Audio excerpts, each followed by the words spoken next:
د متلونو کیسې له خپل وطنه ګل وطنه کتاب څخه. د کتاب لیکوال عبدالنافع همت، ویاند او چمتو کوونکی سید لودین.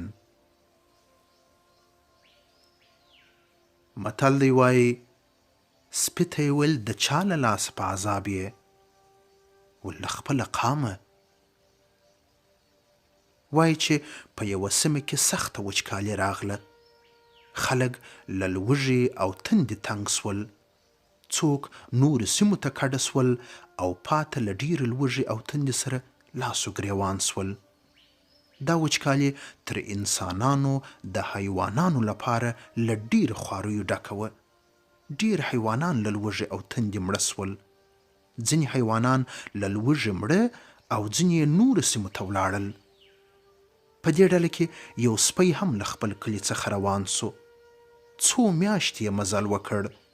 یو وخت یوې داسې سیمې ته ولاړ چې هلته شنه باغونه او کلي ښکاره سول. سپي داسې فکر وکړ چې په دې سیمه کې خامخا وچکالي نسته او یا لږ ده. هغه و چې په کلي ورګډ سو. یوه کلیوال سپی ولید چې له تندې یې ژبه راوتلې او له ډېرې لوږې یې پښتۍ راوتلې دي. زړه یې ورباندې وسوځېد. ډوډۍ او اوبه یې ورته کښېښولې.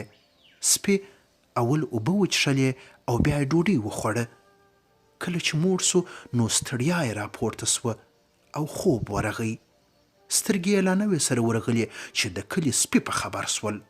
ټول په یوه سلا ورباندې راټول سول او مسافر سپی بیچاره یې داسې وداړه چې په خپلو وینو یې رنګ کړ. سپی په ډېر تکلیف له کلي څخه وتښتېد او بل کلي ته ولاړ. د هغه کلي خلکو چې ولید نو د دوی هم زړه ورپر وسوځېد. اوبه او خواړه یې ورته راوړل. په دې کلي کې چې هم سپي خبر سول نو ورباندې راټول سول. دې سپیانو هم مسافر سپی داسې ټوک ټوک کړ چې تیښتې ته اړ سو.